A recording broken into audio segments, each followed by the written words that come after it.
measuring tape and photos is your first tool. The second tool is what you can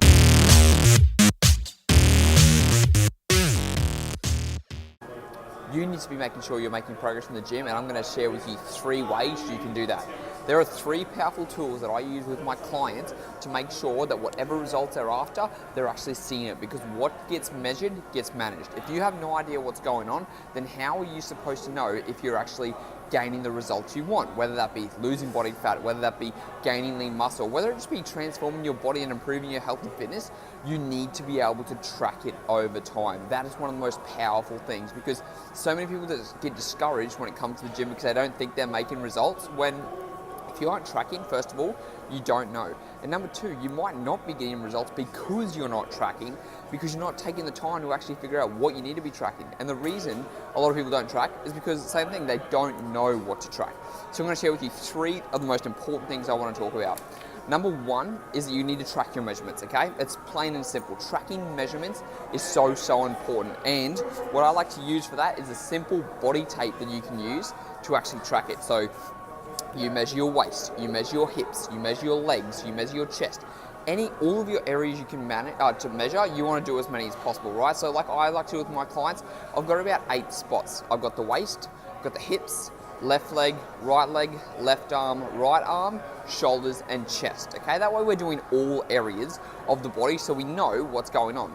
Do you need to do both legs? It's always good to be sure to make sure you don't have an imbalance and to make sure one's not bigger than the other or anything like that, because they can show up. But it's good to be able to do full body measurements, okay? So I've got 8 spots there. And then when it comes to measuring, what we actually do, even though we just do a tape measure, you also do physical photos too, all right? So whenever you do those measurements, you do physical photos, front on, side on, the back, and the other side too. Just get a friend to snap you in some underwear, get it in the exact same spot each time. So as you guys can see, I'm behind a white wall here. It's really good to get it at a white wall with a good downlight, something you can see, because if you change it over time, if you go behind here and then I'm down there where there's dark in the stairs and things like that, it's not going to be the same.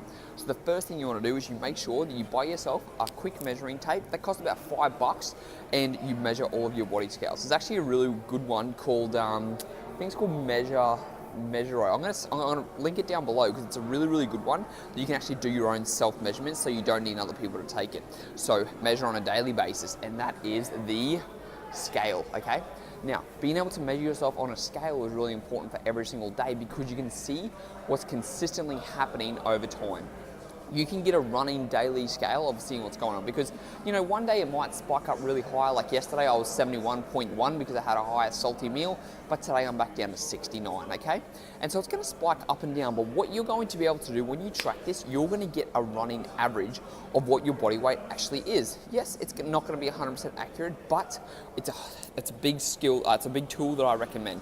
So every day, wake up, go for a dump or do whatever you got to do, and then jump on the scale the first thing. Always track at the same time, and always track if you can after the bathroom, okay? Because if you weigh yourself in the morning and then you weigh yourself in the afternoon, of course you're going to be heavier in the afternoon. You've just eaten food. So do it on an empty stomach when you first wake up in the morning. It's one of the easiest things to do. And then just note it down. Keep it in your phone notes. There's the health app on iPhone, which you can actually enter your weight in every single day, and it's just going to give you a running estimate so you can see where. So if it goes like 69, 68.5, 69.2, 68.5, blah blah, and then you can see over time where it's going to be the best thing, like where you're usually sitting at. And then so if you see the scale slowly creeping up over time, then you actually know, shit, I'm actually putting on weight. Or you could be like, okay, well, I'm actually not putting on weight, I'm losing body fat. And so that's going to be a good way for you to actually just be able to track it over time. So a lot of people say, oh, you shouldn't measure yourself because of this, because of that. Bullshit. If you want to see that you're actually getting results, just measure yourself on a daily basis. Don't just rely on the scale, because it's not a one-all be-all, it's just a tool in your toolbox, okay? And the third thing I want to talk to you guys about is having a workout plan and tracking it, okay? So as you can see, this is one of my clients right here. We have exactly what we're going to be doing for the day, and we fill it all out every single time. Because one way you need to make progress is that you need to use progressive overload.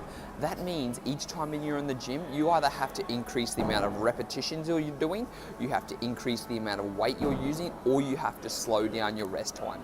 This is extremely important because so many people me and myself included, I used to, you don't make progress if you just stay doing the same stuff all the time. If you're just doing the exact same weight for the exact same amount of repetitions, for the exact same rest period, you are not going to make progress in the gym. You need to be providing progressive overload to your body to make sure you're getting the results, okay? So one day it might be increasing the weights. If you're doing 10 sets of 60, 10 reps of 60, do 10 reps of 62.5. Or do 12 reps of 60 kilos. Each time you're in the gym, you've got to aim to increase one of those three things: the weight, the repetitions, or shorten the rest time.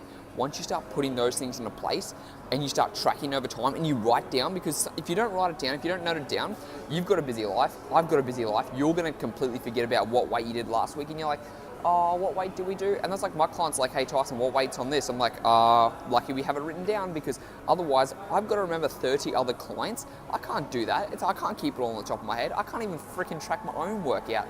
So write it down and keep it written and always look to progress somehow. They are three powerful tools to make sure you're going to be getting results in the gym. So let's go over it again. Number one is using a body measurement tape and using the photos on a monthly basis. At the start of every month, just do it, okay? The first Sunday or the first Monday of every month, so you have a reminder, you put it in your calendar, you go, oh yeah, and that way you can see, okay, am I getting leaner? Am I putting weight on around my stomach? What's going on? Once you can see it, then you can make the change. Number two, a daily basis is just jump on that scale and then just track it. Track it over time, log it in your health app on your iPhone or wherever you want to keep it, so you can see a running average of what you're weighing at. And number three is to make sure that you're tracking your progress in the gym by writing down the weights you use in your workout and then providing progressive overload and either shortening the rest period, increasing the weight, or increasing the amount of repetitions. That is three powerful tools you can use right now along with your fat loss goal. If you need help with your fat loss goals, make sure to click the link down below too, because I've got a free Kickstart Fat Loss Guide that's going to help you get there. Speak to you guys next time.